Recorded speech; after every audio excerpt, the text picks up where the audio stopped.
Luke chapter 24, starting in verse 31, says, "Then their eyes were opened, and they recognized him, and he vanished from their sight. They said to one another, 'Were not our hearts burning within us while he was speaking to us on the road, and while he was explaining the scriptures to us?'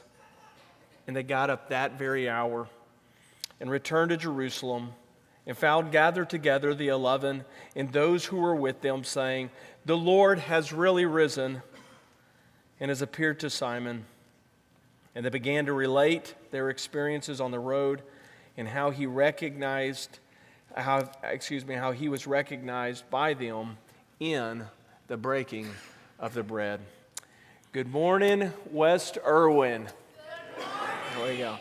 We are so grateful that you are here. Of course, it's already been said, but aren't we glad that we live in the United States of America? And from somebody who served proudly in the military, and I know we have several vets who served, from a person who has actually lived in a third world country for an entire year, I cannot say it often enough just how blessed we are to live in the country that we live in and to be afforded the privileges, the great privileges that we have as Americans and members of this very fine country that we live in. We are blessed beyond measure, and I am grateful for that. I am so grateful to be here this morning. There's not a place that I would rather be than to be right here. For those that are watching online, I know that we have several. We have some that are even sick. We want Stan to especially know that I'm praying for you. We are praying for you this morning. And there are others who physically cannot be here, some and many that are on vacation. We miss you. And for our homies, that is our heart to home, aka our shut-ins, we like to call them homies. We want you to know that we are incredibly grateful for you as well. Now, before we really dive into the message here, I have two important announcements. We have somebody special that has been worshiping with us remotely from Sulphur Springs in a retirement home over there, that has decided that she wants to place membership and be part of the West Irwin church family and the kingdom work that we're trying to do in Tyler, in Greater Tyler, and through our mission works all over the world. And so I know she is watching this morning. I have a picture here of her. This is Faye Kelly, all right, who lives in Sulphur Springs, and I would love for all of you to welcome her with a round of applause. Faye, we want you to know that we're grateful for you. And, Faye grew up Baptist, all right. I always like to kid with my Baptist friends, say Church of Christ and Baptists, they have a lot in common, but there's one thing that they have in common more than any other, and that is they think very highly of themselves, okay? But she was discipled and then was baptized when she was in her 40s. And she told me that she loves taking the Lord's Supper every week there in Sulphur Springs because it gives her an opportunity to witness. That's her words. And so, Faye, we are so excited to have you part of this church family. And I have one other treat for you before we dive into our message. And I'm going to try really hard not to get emotional over this, because there's somebody who wants to say hi to this church family this morning. It's a 24-second video of somebody who'd like to say hi. If we can, I don't know if we could cut some of these lights to make this a little bit more easier to see, but here you go. Hello, West Irwin Church family. Thank you so much for your support, prayers, and love. My family and I have thoroughly enjoyed it, and we look forward to getting home and being with each of you. Just continue in your prayers for us and my rehab. Thank you. Yeah. And I know that Jim and Bonnie Wasson, and that's Bonnie Bell, that's his wife. He has a sister named Bonnie as well, and she's also down in Houston at Moody. They're watching this live.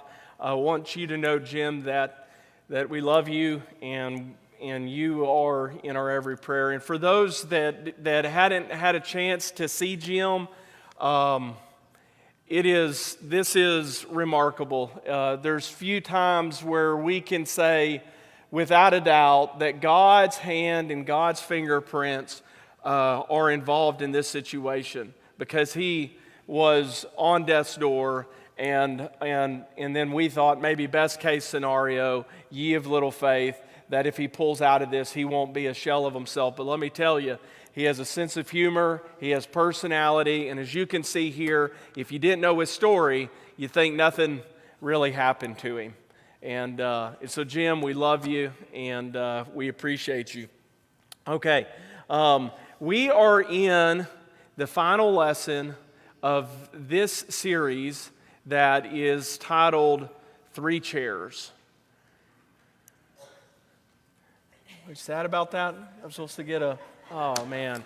Or probably get some amens. There we go. We're getting some applause, like finally, we're almost done here.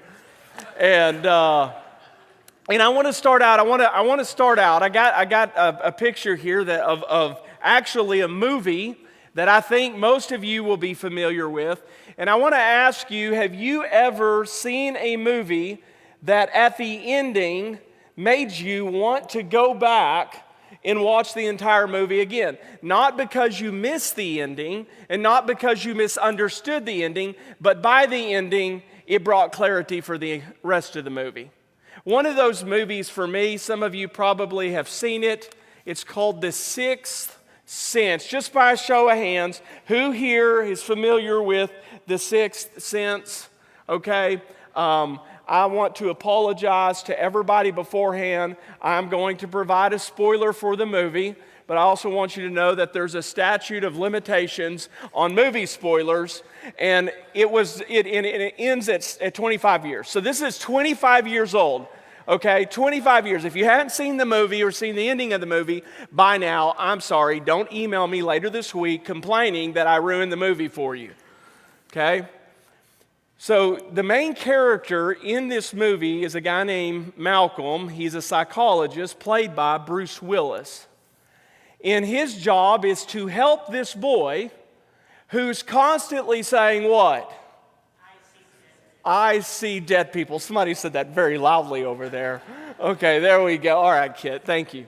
I see dead people. And you think that the movie is really about this young boy named Cole who's constantly seeing dead people, until you get to the end and you realize that the person who's actually dead is Malcolm, the psychologist, but he needed the boy's help to bring him to a point where he would actually accept it. And immediately I wanted to watch the movie again. Not because the ending was hard to understand, but because my understanding of the entire movie changed based upon that experience. And that's kind of what we have here, especially at the end of Luke's gospel. In what I've referred to as a table series, right? We have followed Jesus around from table to table. It started with the table of Levi, and then it went to the table of Simon the Pharisee. Then you had Martha and Mary at their table, the feeding of the 5,000, and all those people walked away satisfied. We visited a couple of more Pharisees' tables as we followed Jesus through these different table settings. And last week, the new Passover, aka the Lord's Supper, a table where there is always hope. And now we find ourselves at the very last table. And it's not just the final table in Luke. It's the table that makes all the other tables make more sense. Because Jesus has been raised. It's since he's been raised There's no question about who he is. In fact, the resurrection itself does not change anything about Jesus. It only affirms who he is.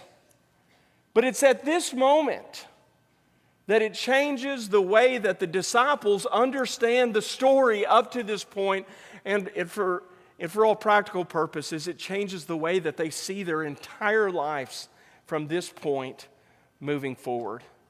Because we might say that it would be a miracle for us to see Jesus at the lowest times in our life, but let me suggest that it's that maybe even more miraculous would be to realize that Jesus has been with us our entire lives. And that's what we have in this story. In fact, oftentimes, Jesus walks beside us way before we ever actually recognize him. Oftentimes, Jesus is a lot closer to us than we could ever expect, and oftentimes, unbeknownst to us, has been walking beside us our entire lives, usually seen in retrospect. The Lord shows up in ways we can't anticipate, in ways we can't expect. Oftentimes we miss it. I mean, that's what's going on in this story. In fact, look at verses 13 through 16. Luke 24, this is the New American Standard. It says, "Behold, two of them were going that very day to a village named Emmaus, which was about 7 miles from Jerusalem. And they were talking with each other about these things which had taken place. And while they were talking and discussing, Jesus himself approached them and began traveling with them, but their eyes were prevented from recognizing him." I mean, don't you think it's interesting where they are going? And if you missed it, verse 13, it says they were going that very day to a village named Emmaus, which was about 7 miles from Jerusalem. Now, for those that are Bible students, okay, you know where Jesus was crucified, and you know where he was buried. It was in Jerusalem. But they're walking away from Jerusalem. They're not walking toward hope. They're walking away from hope. And actually, though we're not going to read it, if for our note takers, if you go back and read this story, starting in verse 22 and working down through 24, Jesus has already, he's already made an appearance. There's rumors that are circulating through the women who saw him and through the two that went to the tomb and found that it was empty. This has already taken place. So we're several days that are already removed from the crucifixion and the resurrection. And their world is completely tucked upside down. Not walking to Jerusalem, walking away from Jerusalem. 7 miles away from Jerusalem. And think about the irony. Who are they talking about? They're talking about Jesus. And guess who walks up and talks to them? They're discussing him. And he walks up beside them and joins them.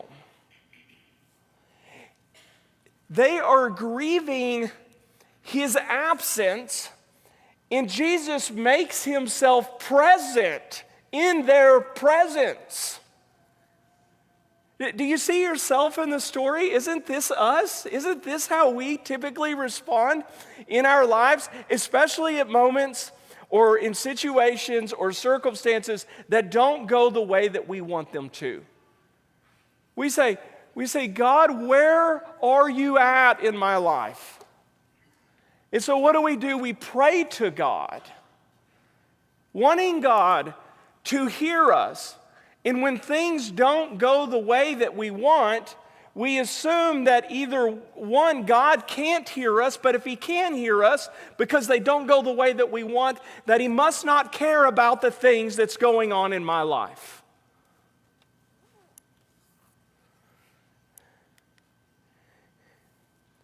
And yet we know that He is present. And we know that He does care. But like them, sometimes we lose sight of that. Sometimes we lose sight of it, let's be honest, church, because we don't look for it. You can't find what you don't look for. I mean, actually, the brother of Jesus says, if you draw near to me, I will draw near to you.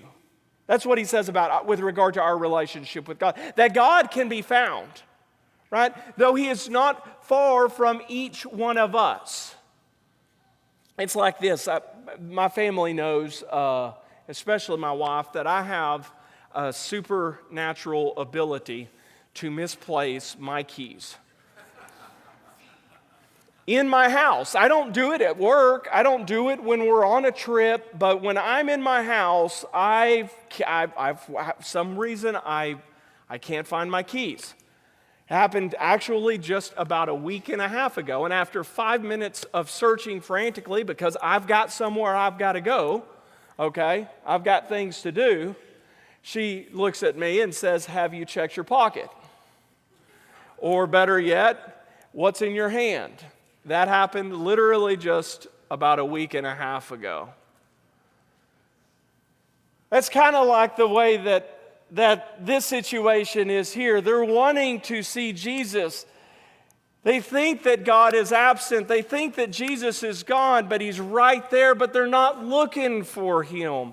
It reminds me of what is said in Acts chapter 17, verses 26 through 28, and it says, He made from one man every nation of mankind to live on all the face of the earth. Listen, so God made through Adam everybody. Okay, we understand what Paul is saying here. And he says, having determined their appointed times. So you have an appointed time that has been determined by God.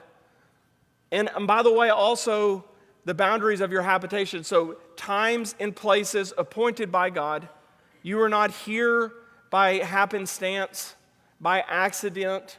God knows exactly where you are going to be tomorrow and the day after, etc. Why? And if you're wondering as you have went through life, if God always knows where I'm going to be before I'm going to be there, then why the difficult parts? Look at verse 27. It says that they would do what? That they would seek. That they would do what? I want you to say it. Seek God. That they would seek God. If perhaps they might grope for Him and they might find Him, even though He is not far from each one of us. For in Him, and I love this part because He's actually talking to Epicureans and Stoic philosophers, people that called Him lazy and a babbler. He says, and includes Himself with them, He says, for in Him we, I'm with you on this, we, whether I am saved or not saved, whether I'm churched or unchurched, we find our existence in Him. We live, we move, and we exist. And then he goes on to quote their poets, for some of your own poets have said, for we are His children.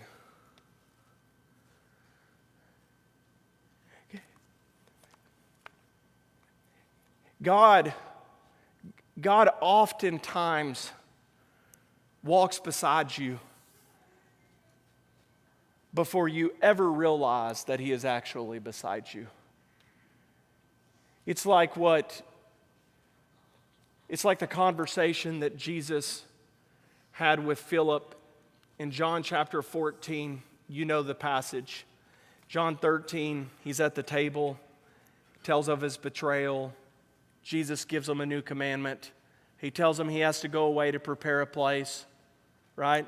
In my Father's house. Thomas goes, hey, we want to go where you're going. Show us the way. And Jesus says, you're looking at the way. You're looking at the truth.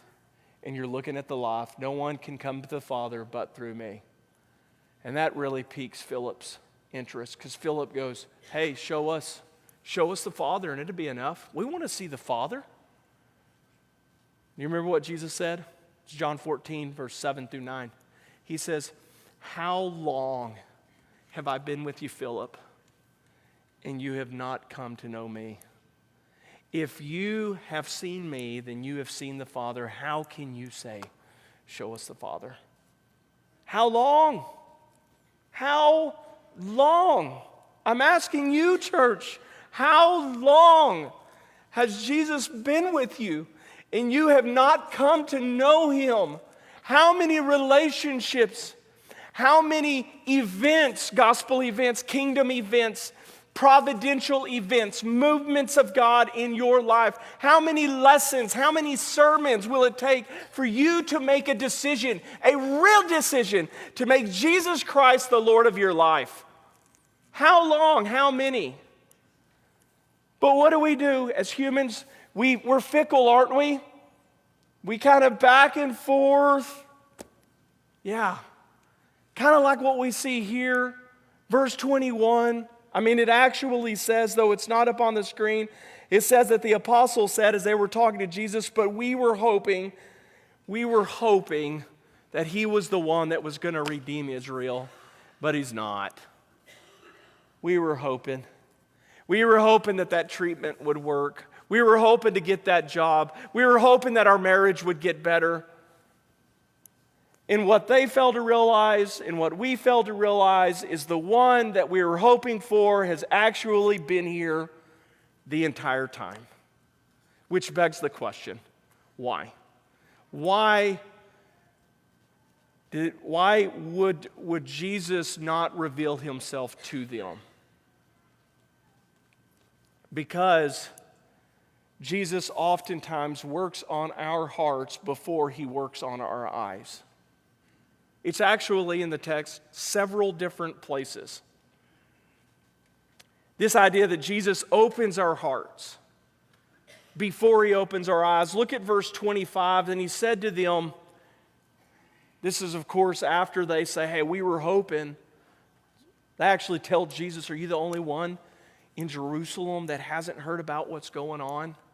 And they go on to talk about what they had hoped for, and then Jesus interrupts them and says, O foolish men and slow of heart to believe. Slow of what? Slow of heart. Slow of heart to believe in all that the prophets had spoken. Was it not necessary for the Christ to suffer these things and enter into his glory? And then beginning with Moses and with all the prophets, he explained to them the things concerning himself in all the scriptures.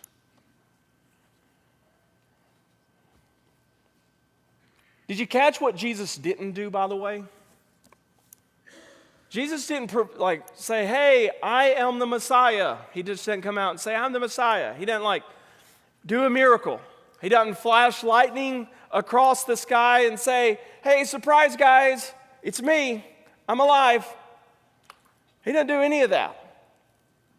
You know what he does do, though? Okay.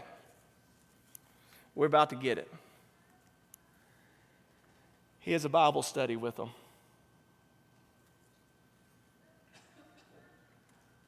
He breaks bread with them. He opens up the scriptures with them. I hope you see that.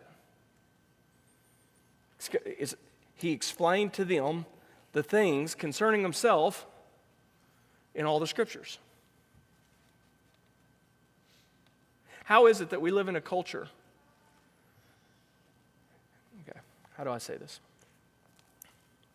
I find it awfully sad that we live at a time where people can go to a place that has the word church on the outside of a building and never really have the expectation of opening up this book that we call the Bible. Here's a novel idea. You can't have a Bible study without a, come on. And yes, God reveals himself in ways that are beyond our comprehension. I mean, oftentimes, unbeknownst to us, God is trying to get our attention. But let me tell you that there is one way that is above all other ways. And even in the absence of "thus says the Lord," the apostles say that you need to make sure that you test whatever it is that you think or feel with what Scripture actually says. 1 John chapter 4, starting in verse 1 and 2, it says, "Test the spirits to see whether they're from God, for many false prophets have gone out into the world." And then verse 6 says, "For we," that is the apostles, you'd have to go back to the beginning of 1 John to be able to see that. It says, "For we are from God, and they who listen to us," he or she who listens to us, "knows God. But those that do not listen to us does not know God. By this we know the spirit of truth from the spirit of error." Relationship in the absence of what God actually says is not a relationship with God at all. This is what Jesus does with them. Could you imagine the creator of the universe sitting down and explaining everything that Scripture says and how it all pointed to him? This is what he does. But notice where it starts.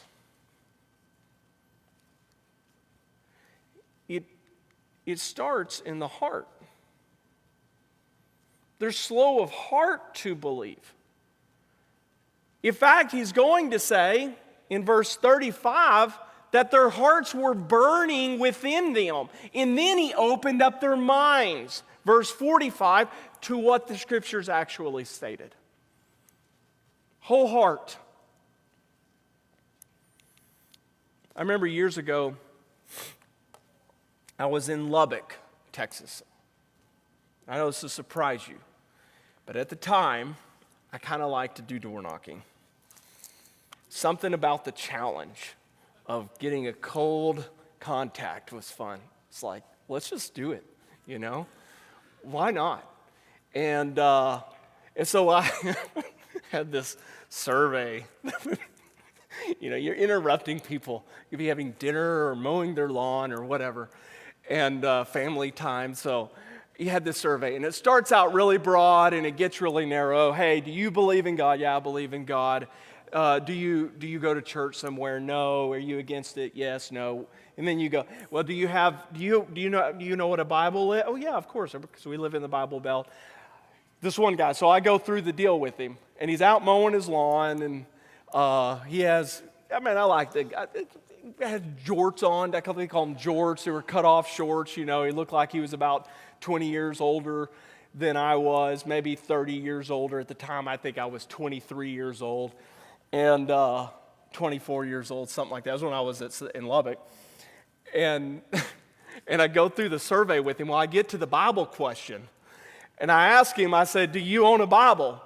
And he's like, yeah, I own a Bible. I own 15 Bibles. I was like, wow, that's great, man. You own more Bibles than I, and I'm going to be a preacher. Like, that's a really good thing. I said, one last question.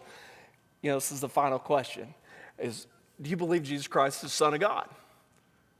He looks at me. I mean, he's about to start mowing. He stops what he's doing. He looks at me and goes, Son of God? Son of God?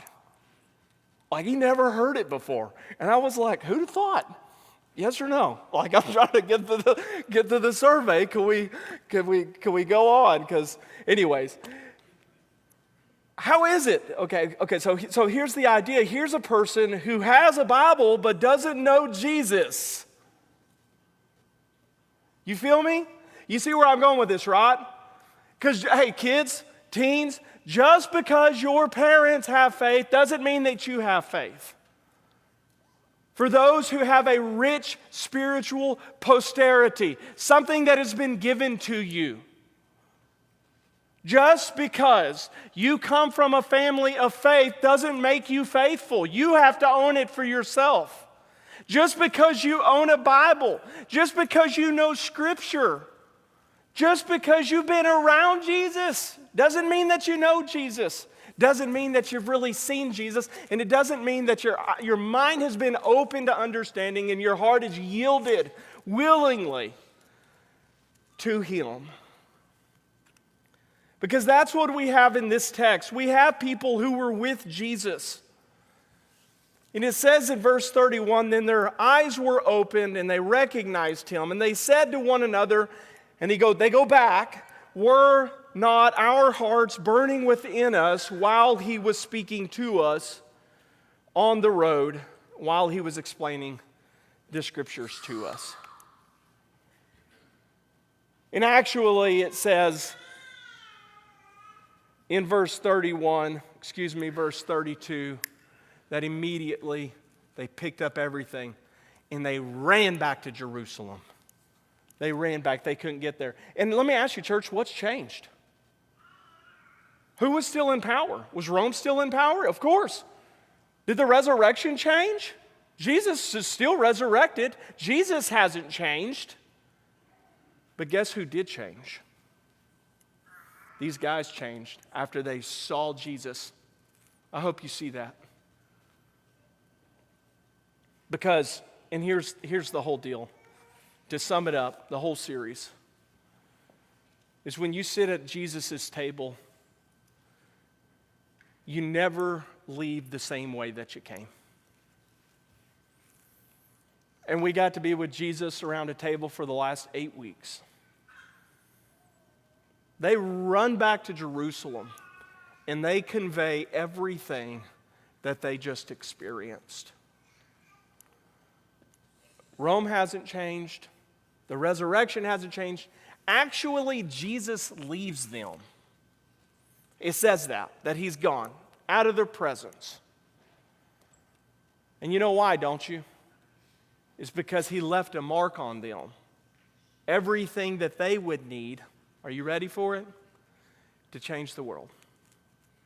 To change your world. Discipleship. Disciple making isn't just the preacher's job. And when you look at the early church, it was everybody's job. And so here's my question to you. Who have you invited to the table?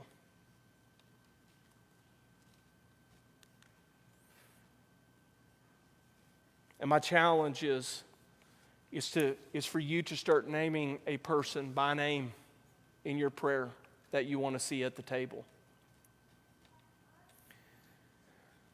Because Jesus is still pulling up a chair. He's pulling up a chair for you. He's pulling up a chair for your friend.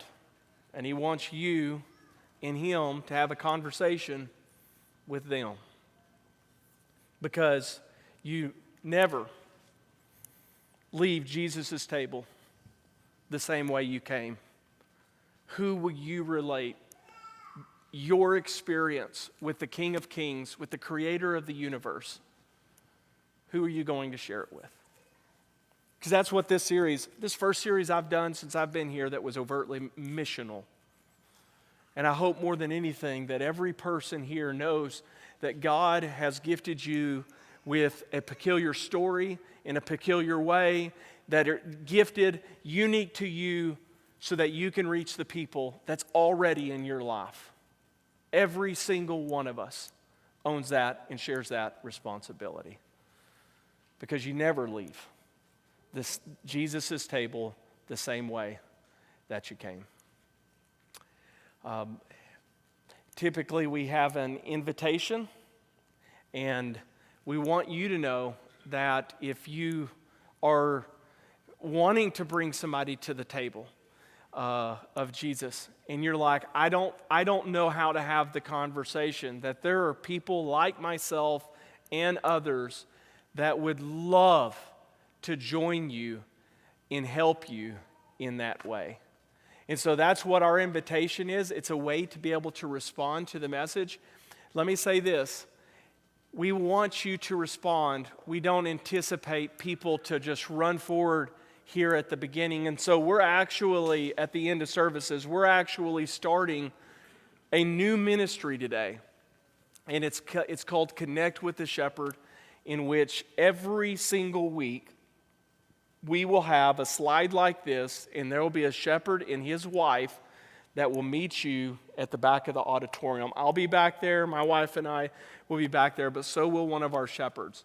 And so I say that to simply say that if you need to talk to somebody, let me tell you, our shepherds collectively are the wisest men that I know. And that's the beauty of God's design. And so if you need something, I could tell you I've witnessed the wisdom of these men, that you know that you have somebody that you can talk to. And so today that is John and Terry Shaw. I think they're over here somewhere. John's right back here. If you need to respond to the message, if you need help, if you need prayers, we're going to ask that you do that right now as together we stand and sing.